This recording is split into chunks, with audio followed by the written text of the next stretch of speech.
Well, well, well. So the Italians are headed back to Europe just behind the French as they lose today in the final game of group round robin play.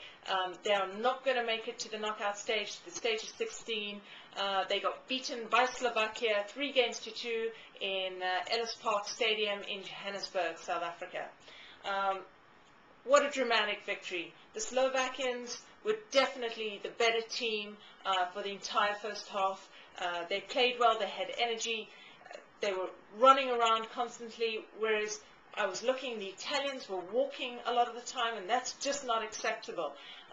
The Italians did seem to wake up a little more in the second half, especially after Pirlo was brought on as a substitute, but it was really the Slovakians up until the last 20 minutes. Vittek scored in the 25th minute, he scored again in the 73rd minute off a lovely little, it had been a corner kick by Slovakia, and Marchetti managed to get it out. I believe it was Marchetti. Hamšík pushed the ball back in, kept it low, put it back in the danger area, and Vittek was able to make the goal happen. Definitely my choice for man of the match. He played phenomenally well and was so instrumental up front for the Slovakians.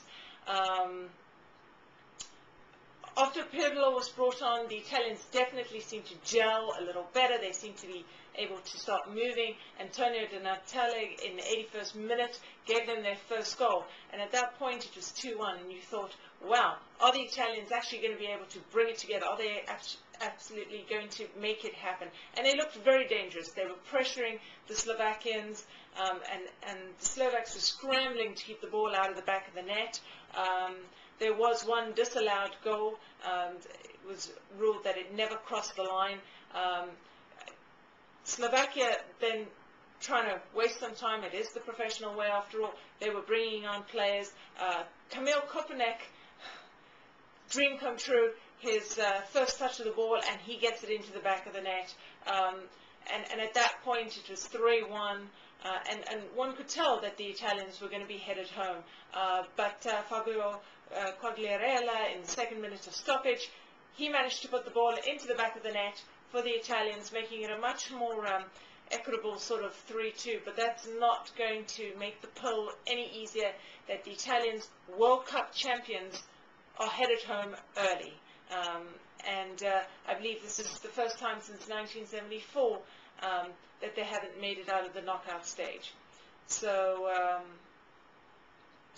great job to Slovakia, certainly played together as a team, and they were a real joy to watch. There were some lovely shots, and so I'm really looking forward to watching the Slovaks and seeing how they manage in the knockout stages.